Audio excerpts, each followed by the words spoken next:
আসসালামু আলাইকুম ওয়া রাহমাতুল্লাহি ওয়া বারাকাতুহু। আশা করি আপনারা সবাই ভালো আছেন। আজ আমি আপনাদের সামনে আলোচনা করব সোলাতি মজিদ ফিহি এর মা হামজা ওয়াসলের যে নয় বাব, সেই নয় বাবের দ্বিতীয় বাব সম্পর্কে আলোচনা করব। বাবটি হলো আল বাবুল ইস্তেফাল। বাবুল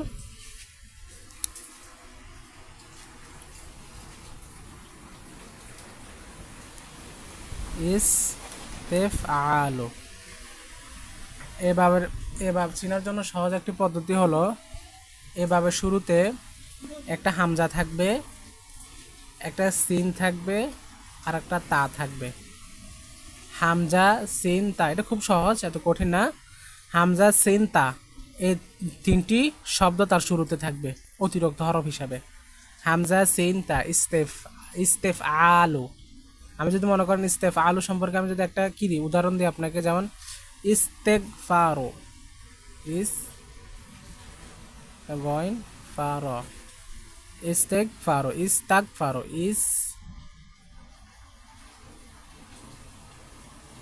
ইস্তাক ফারো, ইস্তেক ফারো, ইস্তেক ফার বামুতে বাবা ইস্তেফ আলো, বাবা ইস্তেফ, ঠিক আছে। ইস্তাক ইস্তাক ফারো, ইস্তাক ফারো, ইস্তাক ফারো। যদি বলে ইস্তাক ফারো কোন বাব থেকে এসেছে, তাহলে আপনি সহজে বলতে পারেন ইস্তাক ফারো বাবা ইস্তেফাল থেকে এসেছে। কারণ ইস্তাক ফারো শুরুতে তিনটি হরফ হামজা সিন তা দ্বারা গঠিত, আর হামজা সিন তা দ্বারা গঠিত কোন বাব? বাব ইস্তেফাল থেকে। এটা মূলত এটার অর্থ হলো কোনো কিছু চাওয়া, মানে প্রার্থনা করার অর্থ প্রকাশ করবে, প্রার্থনা করার অর্থ প্রকাশ করবে। যেমন ইস্তেগফার, এটা মাঝের সিগা যদি হয়ে থাকে, তখন এটার অর্থ কি হবে? অর্থটা এমন হবে, সে একজন পুরুষ ক্ষমা প্রার্থনা করলো, সে একজন পুরুষ ক্ষমা প্রার্থনা করলো, যেহেতু মাঝি। মজার হলে কি হবে? সে একজন পুরুষ সাহায্য প্রার্থনা করছে অথবা করবে। প্রার্থনা করা, কোন কিছু চাওয়া, এমন কিছু বোঝাতে বাবা ইস্তেফালের ব্যবহার হয়ে থাকে। আশা করে বুঝছেন যে ওজন বা বাবের শুরুতে হামজা সিন তা থাকবে, ওই ওজনটা, ওই ফেলটা বাবা ইস্তেফাল থেকে গঠিত হবে। আচ্ছা, আশা করি বুঝছেন। আর আমরা আগে একটা কথা বললাম, আমরা আরবি সাহিত্য বা আরবির মধ্যে যতগুলো ফেল পড়ি, এই সবগুলো ফেল 43টি ফেলের ওজনেই গঠিত, এর বাইরে নয়। যেমন ইস্তেফাল, আমি যে একটা বললাম হামজা সিন তা দ্বারা গঠিত, এটা এরকম গঠিত ওজন যদি পান, তাহলে এটা বাবা ইস্তেফাল থেকে হয়ে গেল। কালকে এর আগের ভিডিওতে আমি কি করলাম, বাবা ইফতাল সম্পর্কে আলোচনা করলাম। সেখানে আমি কি বললাম? সেখানে বললাম ফা কলমাতে কি হবে, প্রথমে একটা হামজা আসবে, অথবা ফা কলমা আর লাম কলমার মধ্যেখানে একটা কি আসবে, তা আসবে। এই তো, তখন আপনি এখানে একটা ওজন শিখে গেলেন। এভাবে আপনি যদি 43টা ওজন ভালো করে শিখে নেন, তাদের সরফ সগির সরফ কবিরগুলো একটু ভালো করে পড়ে নেন, তাহলে আমার তো মনে হয় না কোনো ফেল আপনার সামনে আসলে এটার বাব নির্ণয় করতে কঠিন হবে। তো তাই আমার অনুরোধ, আপনাদের কাছে আমার অনুরোধ থাকবে, ভালো করে লেগে থাকলে অবশ্যই ফল পাবেন। তাহলে দেখেন আমরা কি বললাম, ইস্তেফালু বাবের স্ট্রাকচারের সিনের আলামত কি? শুরুতে হামজা সিন তা থাকবে, এটাই। আর এর সর্বসগিরগুলো আমরা একটু দেখিনি। আমরা এর আগে বললাম সোলাসি মজিদ ফি, তথা 3 অক্ষর, মূল অক্ষর 3টি, তার অতিরিক্ত হরফ যদি থাকে। 4 অক্ষর হলে গঠন কি হবে, গঠন প্রণালী কি হবে, 5 অক্ষর হলে গঠন প্রণালী কিভাবে হবে, মাজিদ, এগুলো আমরা আলোচনা করেছিলাম। যেমন ইস্তাং সর, ইস্তাং সুরু, এখানে সৎ ফেসে ইস্তাং সুর, এই ইস্তাং সুর, এটা সুর হওয়ার কথা, ইস্তাং সুর। হ্যাঁ, ঠিক আছে, ইস্তাং সুর। হ্যাঁ,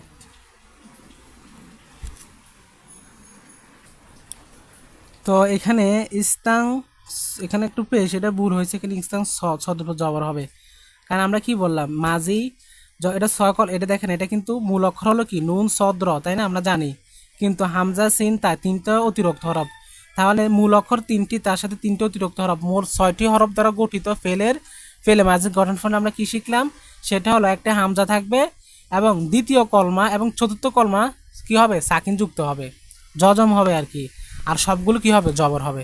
তাহলে এখানে আমাদের জবর হওয়ার কথা, এখানে বইয়ের মধ্যে একটু ভুল ছিল, এটা ঠিক করে যাব।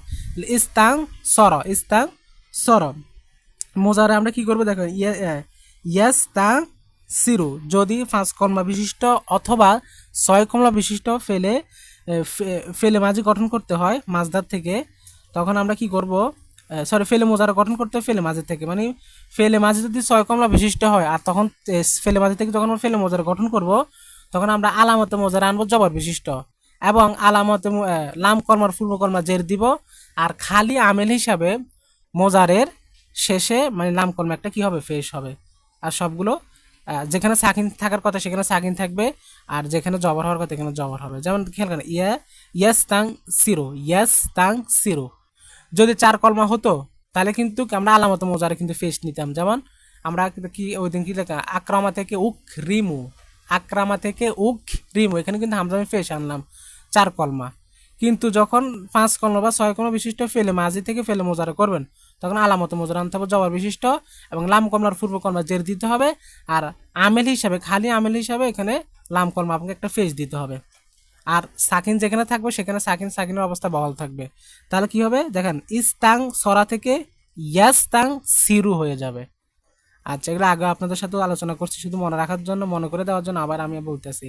আর ইস্তাং সরন এটা মাসদার, ফাহুয়া মুস্তাং সিরুন এটা ইসমে ফাইল, কারণ লাম কলমার পূর্ব অক্ষর মানে আইন কলমা কি আছে জের বিশিষ্ট আছে। ওয়া উস তুং সির এটা হচ্ছে মাজি মজহুল, মাজি মজুল। আচ্ছা ইউস্তাং সরু এটা হচ্ছে মোজারে মজুল, কারণ আইন কলমাতে কি আছে, আইন কলমাতে কি আছে, আইন কলমাতে জবর আছে।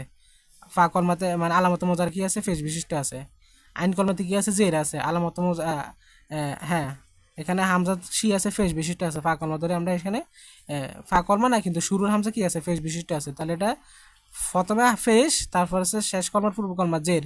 মাজির ক্ষেত্রে এটা মজহুল আর মোজারের ক্ষেত্রে আলামত মোজারে ফেস বিশিষ্ট তার পূর্ব কলমা জবর হবে, মানে লাম কলমার পূর্ব কলমা জবর হবে, তখন ওটা কি হবে মোজারে মজুল হবে। তাহলে দেখেন ওয়া উস তুং সির আর ইউস তাং সরু, ইস্তিং সরন এটা মাসদার, ফাহুয়া মুস্তাং সরন এটা ইসমে মাফুল, কারণ আইন কলমাতে কি আছে জবর আছে। আর এখানে মাফুল ফাইলের ক্ষেত্রে কি ছিল আইন কলমা কি ছিল জের ছিল। এগুলো হচ্ছে আমাদের সোলাসি মজিদ ফিহি থেকে গঠিত হওয়ার ইসমে ফাইল, ইসমে মাফুল, তারপর হচ্ছে আপনার ফেলে মাজি মজহুল, ফেলে মোজারা মারুফ থেকে ফেলে মোজারা মাজহুল গঠন ফলা নেই। এগুলো আমি আবার বলতেছি আপনাদেরকে। আল আমরু মিনহু ইস্তাংসির আন নাহইউ আনহু লা তাস্তাংসির, লা তাস্তাংসির মানে কি তুমি সাহায্য চেয়েও না, ইস্তাংসির তুমি সাহায্য চাও। আচ্ছা আমি আবার পড়তেছি দেখেন ইস্তাং সরা ইয়াস্তাং সিরো ইস্তিং সরন ফাহুয়া মুস্তাং সিরুন ওয়া উস্তুং সিরো ইউস্তাং সরু ইস্তিং সরন ফাহুয়া মুস্তাং সরুন।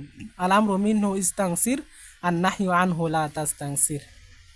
আশা করে বুঝছেন। এখন আপনাদের সামনে আমি কিছু মাসদার নিয়ে আলোচনা করব, মাসাদার নিয়ে যেগুলো এসমে বাব ইস্তেফাল থেকে গঠিত আর কি, যেসব মাসদার। যেমন আল ইস্তেগফারু ক্ষমা চাওয়া, এগুলো কিন্তু ক্ষমা চাওয়া প্রার্থনা করা এমন অর্থ প্রদান করবে।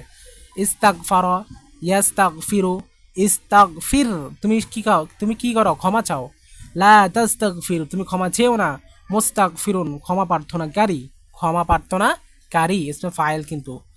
আচ্ছা আল ইস্তেখলাফু প্রতিনিধিত্ব বানানো, যেমন ইস্তেখলাফা ইয়াস্তাখলিফু, ইস্তাখলিফ লা তাস্তাখলিফ মুস্তাখলিফুন। আল ইস্তিমতাউ ভোগ করা, যেমন ইস্তিমতাআ ইয়াস্তামতিউ, ইস্তামতি লা তাস্তামতি মুস্তামতিউন। আল ইস্তিসলামু, আচ্ছা এর আগে একটা ছিল ইস্তেদানু, এখানে তানিসের হবে ইস্তাদিন অনুমতি চাও, তাহলে কি ইস্তাদানা ইয়াস্তাদিনু ইস্তাদিন লা তাস্তাদিন মুস্তাদিনুন। হ্যাঁ অনুমতি প্রার্থনাকারী ব্যক্তি। ইস্তাদিন তুমি কি চেও না অনুমতি চেও না, সরি লা তাস্তাদিন তুমি অনুমতি চেও না, ইস্তাদিন তুমি অনুমতি চাও।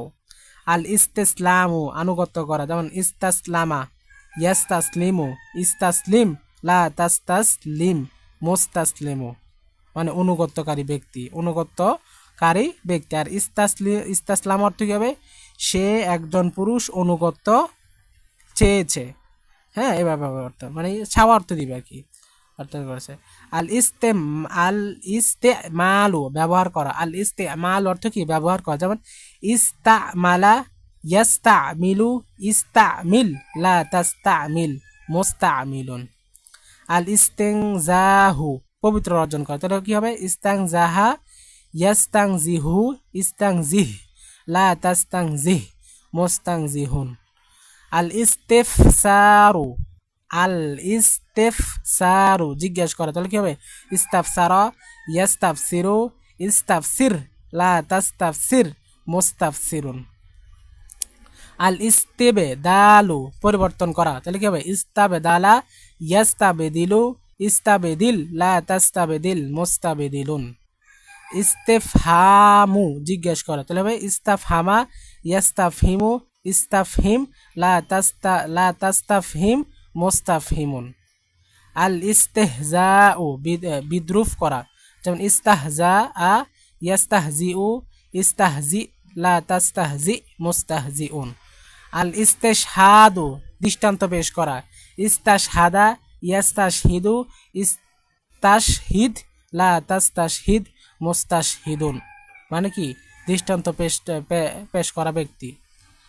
আচ্ছা, তারপর আল ইস্তেবেশারু সুসংবাদ প্রকাশ করা গ্রহণ করা। তাহলে ইস্তাবেশারা ইয়াস্তাবশির ইস্তাবশির লা তাস্তাবশির মুস্তাবশিরুন। আশা করি বুঝছেন। তাহলে এই সবগুলো মাসাদার কোত্থেকে গঠিত? বাব ইস্তেফাল থেকে গঠিত। কেন? আমরা জানি যে কোনো ফেল ওজন যদি শুরুতে হামজা সিন তা তিনটি দ্বারা গঠিত হয় এবং তার অর্থ যদি কোনো কিছু ছাওয়া পাওয়ার মধ্যে থাকে তখন সে ওজনটি বাবা ইস্তেফালের ওজন হয়ে থাকে। তখন তার বাবা আমরা নির্ণয় করবো বাবা ইস্তেফাল দিয়ে। আশা করি বুঝছেন। আবার সরফে সগিরি এই গর্দান দিয়ে আপনারা মিলে দেখবেন এটা কি ইসমে মাফুলের নাকি ইসমে ফাইলের। এইগুলো আপনারা ওই আমি যে বললাম গঠন প্রণালী সবসময় বলে যাই আপনাদেরকে মনে রাখার জন্য। এগুলো আর একটু ভালো করে লক্ষ্য করে খেয়াল করে পড়লে হবে।